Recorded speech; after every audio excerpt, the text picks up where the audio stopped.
I have trust that faith that together.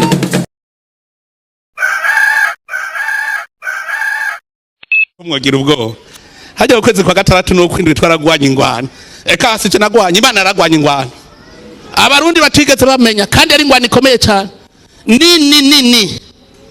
nini ingwano mbi Imana irayigwana je naje sigara ntamari ugashaka n'ibyo afite yarwanishaga akurwanya sibyo biriya abikiye mu karere amakuru avugwa mu karere Muhizi wareze Beneri kuri Perezida Kagame yabaye umwere naho mu gihugu cy'abaturanyi cya Repubulika Iharanira Demokarasi ya Kongo Joseph Kabila wahoze ari perezida w'iki gihugu ari kuregwa ibyaha bitandukanye birimo n'ibihanishwa igihano cy'urupfu aho kure y'amazi magari mu gihugu cy'Ubuhinde umugabo umaze imyaka igera kuri 7 yiyitirira kuba ambasaderi b'ibihugu bigiye bitandukanye ku isi ndetse bitanazwi yafashwe arafungwa na polisi amakuru ku buryo burambuye iyi ni Sinadei niba ari ubwa mbere ugeze kuri uyu muburo mushya uriho amakuru acukumbuye ndetse n'ibiganiro ibyegeranyo by'ubuhanga icyo usabwa ni ugukanda subscribe kugira ngo ubane natwe mu biganiro byacu ubikurikira ndetse n'ibindi bizaza iyi ni Sinadei Muhizi wareze Beneri kuri Perezida Kagame yabaye umwere Urukiko rukuru urugereko rwa Nyanza rwagize umwere Muhizi Anatole umaze imyaka 3 aburanishwa afunzwe uyu yamenyekanye ubwo yaregaga banke nkuru y'igihugu Beneri kuri Perezida Paul Kagame aho yari kumwe muri dosiye imwe na Metere Katisiga Rusobanuka Emili ndetse kandi wagizwe umwere isomwa mu ruhame ry'urubanza ryakurikiranwe n'abanyamakuru bagiye batandukanye abacamanza batatu umwanditsi mu rukiko nibo basomye urubanza mwisoma ry'urubanza ubushinjacyaha nibwari buhagarariwe ndetse n'abaregwa nibari bahagarariwe perezida w'inteko iburanisha yabanje kubabwira ko abari mu rukiko bose bagiye gusoma icyemezo cy'urukiko ibindi bisobanura bikazashyirwa hanze systeme ihuza ababuranyi igihe bizaba bibaye ngombwa Muhizi Anatole yari afungiwe mu igororo rya Muhanga naho Metere Katisiga Rusobanuka Emili we yari ari hanze urukiko rwisumbuye rwa Muhanga rwari rwakatiye igifungo cy'imyaka 5 uyu Anatole icyemezo cy'urukiko urukiko rwiyemeje ko ubujure bufite ishingiro runahindura ibyemezo by'urukiko rwisumbuye rwa Muhanga cyari cyajuririwe mu ngingo zacyo zose urukiko kandi rwemeje ko Muhizi Anatole wamenyekanye ubwo yarekaga banke nkuru y'u Rwanda Beneri imbere ya nyakubahwa Perezida Paul Kagame hamwe na Metere Katisiga Rusobanuka Emili bose ko nta cyaha kibahama ndetse kandi urukiko rwategetse ko Muhizi Anatole ndetse na Metere Katisiga Rusobanuka Emili bose ko ari abere runategeka ko Muhizi Anatole ahita arekurwa nyuma y'isomwa ry'urubanza urukiko rwategeze ko amagarama y'urubanza 40,000 aherera mu isanduku ya leta Muhizi Anatole wamenyekanye ubwo yaregaga banke nkuru y'u Rwanda Beneri abibwiye Perezida Paul Kagame bari Nyamasheke mu burengerazuba bw'u Rwanda yari amaze imyaka 3 afunzwe kuko yatawe muri yombi mu mwaka 2022 ubushinjacyaha bwamuregaga ko yakoresheje nimero za telefone z'umuntu zimwanditseho agasaba icyangombwa cy'uko uwo muntu ari ingaragu kandi nyamara yarashyingiwe akagihabwa Metere Katisiga Rusobanuka Emili we ubushinjacyaha bwamushinjaga ko yakoresheje icyo cyangombwa mu rubanza yasabaga ko cyamunara y'inzu yari yaguzwe na Muhizi ihagarikwa inzu banke nkuru y'u Rwanda Beneri yashakaga guteza cyamunara mu kiganiro n'abanyamakuru bagiranye na Metere Aristide Mutabaruka umwe mu banyamategeko bunganiraga Muhizi yavuze ko bamenye ko umukira wabo yagize umwere yagize ati twabimenye ariko ntiturabona icyo urukiko rwashingiyeho rumugira umwere ndetse kandi yavuze ko bagaragaje ko Muhizi Anatole ari umwere bashingiye ku bimenyetso bagiye batanga ikindi icyaha ubushinjacyaha bwamushinjaga nuko cyakozwe mu ruhare rwa Muhizi Anatole mu kwihesha icyangombwa bwagaragaje yagize ati hari ugusaba icyangombwa, hari ukugihabwa ndetse hari no kwishyura, ariko ubushinjacyaha ntibwagaragaje uwo bishyuye. Ibimenyetso byose nibyo dushingiyeho dusaba ko mu rukiko aho yajuririye yagirwa umwere. Metere Mutabaruka Aristide yavuze ko yishimiye ko icyifuzo cyabo cyakiriwe n'ubutabera. Yakomeje avuga ko mu gihe ubushinjacyaha bwabona ko ari akarengane kabayeho, bushobora kwandikira urukiko rw'ubujurire bukagaragaza ko ako karengane gahari koko kabayeho. Bimwe mu byaranze urubanza rw'ubujurire harimo yuko uru rubanza rwatangiye mu kwezi kwa mbere ariko rugenda rusubikwa kenshi, aho Metere Katisiga Rusobanuka Emile atitabiriye iburanisha avuga ko arwaye.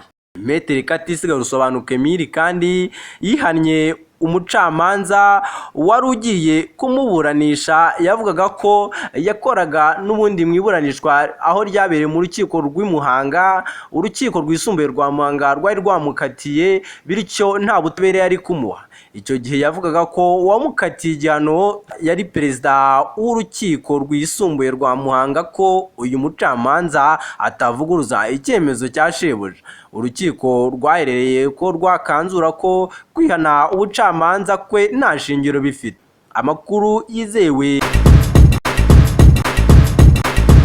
yavugaga ko Metere Katisiga Rusobanuka Emile atanyuzwe nuko azaburanishwa n'uwo mucamanza wakoraga mu rukiko rwa Muhanga. Yanandikiye perezida w'urukiko rukuru urugereko rwa Nyanza asaba ubufasha bw'uko uwo mucamanza yari avuye mu gihano cy'uko adakoraga inshingano ze neza, igihano yari amazemo amezi 3 ndetse yaragarikiwe n'umushahara. Rusobanuka Emile asanga zifite ishingiro, afata icyemezo ko abacamanza 3 aribo bazaburanisha uru rubanza. Ese bibaho ko umuntu ashobora kurengana imyaka ikaba ingahe ikihirika arengana, nyamara nyuma urubanza rwasubirirwamo neza, ubujurire bugasuzumwa bugasanga arengana? Indishyi y'akababaro ndetse n'ibindi bimeze bite? Naho amakuru avugwa mu karere kato yakomereze mu gihugu cy'abaturanyi cya Repubulika Iharanira Demokarasi ya Kongo. Muri Kongo haravugwa iki? Muri Kongo haravugwa urubanza rwa Joseph Kabila rwatangiye Kinshasa, aregwa ibyaha by'iburanishwa bishobora no kumuviramo igihano cy'urupfu. Urukiko rukuru rwa gisirikare Kinshasa mu murwa mukuru wa Repubulika Iharanira Demokarasi ya Kongo rwatangiye kuburanisha urubanza ubushinjacyaha bwa gisirikare buregamo Joseph Kabila wahoze ari perezida w'iki gihugu ibyaha bishamikiye umukuregwa kuba ari mu mutwe wa M23 AFC. Kabila wagarutse mu gihugu cye akajya mu gice kigenzurwa n'inyeshyamba za M23 niyitabye urukiko. Ni nyuma y'uko inteko ishinga amategeko imukuyeho ubudahangarwa yari afite, aho nabwo atabonetse ngo yisobanure ku byo ashinzwa. Muri uru rubanza rutangira saa 3 isaha y'Kinshasa, Kabila araregwa ibyaha birimo ubufatanya n'umutwe wigometse, ubugambanyi, guha ishingiro cyangwa se kwigomeka, iyicarubozo, kwica hakoreshejwe amasasu, gufata ku ngufu umujyi wa Goma, guhungabanya amahoro, gufata abagore ndetse n'abana ku ngufu. Ibi byaha bimwe mu byo bihanishwa igihano cy'urupfu na Repubulika Iharanira Demokarasi ya Kongo. Amakuru avugwa mu karere nawe tuyasoreje. Reka tujye kure y'amazi magari. Irwotamasimbi haravugwa iki?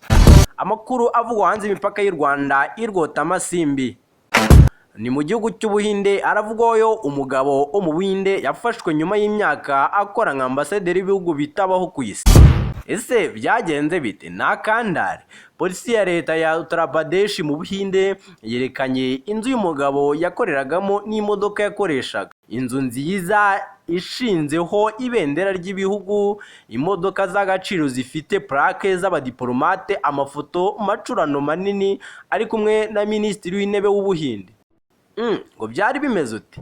Byari bihagije ko uyu mugabo amara imyaka 8 ari ambasaderi w'ibihugu bitabaho ku isi, ndetse kandi ubuhumyi akayobora abayobora buhumyi. Polisi mu gace ka Gazabadi hanze gato y'umurwa mukuru wa Delhi ivuga ko uyu mugabo w'imyaka 47 yashutse abantu akabatwara amafaranga babwira ko agarariye mu Buhinde ibihugu bya Serbogo, Wastarktika ndetse na Polubia, Rodoniya, akabizeza akazi mu mahanga. uyu mugabo yizezaga abantu batabashaga gutahura ko ibyo bihugu bitabaho ku isi ko azabashakira akazi cyangwa viza z'ibihugu bindi by'ibicuti by'icyo gihugu ahagarariye ideri. Ibi we yitaga ibihugu ni uduce duto turi mu bice bitandukanye by'isi. Ubu two duce natwo twifata nk'ibihugu bigiye bitandukanye ariko tutemewe n'ibihugu mpuzamahanga cyangwa n'urwego runaka rw'isi rw'igihugu mpuzamahanga. Polisi ivuga ko uyu mugabo yatangiye kwiyita ambasaderi nibura mu mwaka wa 2017 ubwo yavugaga ko ahagarariye igihugu cya West Africa agaheraho yagura ibikorwa bye. Agace ka West Africa kasohoye itangazo kavuga ko uwo mugabo wafashwe kamuzi kandi ko kuva muri 2016 nyuma yuko agahaye impano kamuhaye izina rya honorary consul to India ariko katigeze kamuha umwanya ubasha bw'ambasaderi.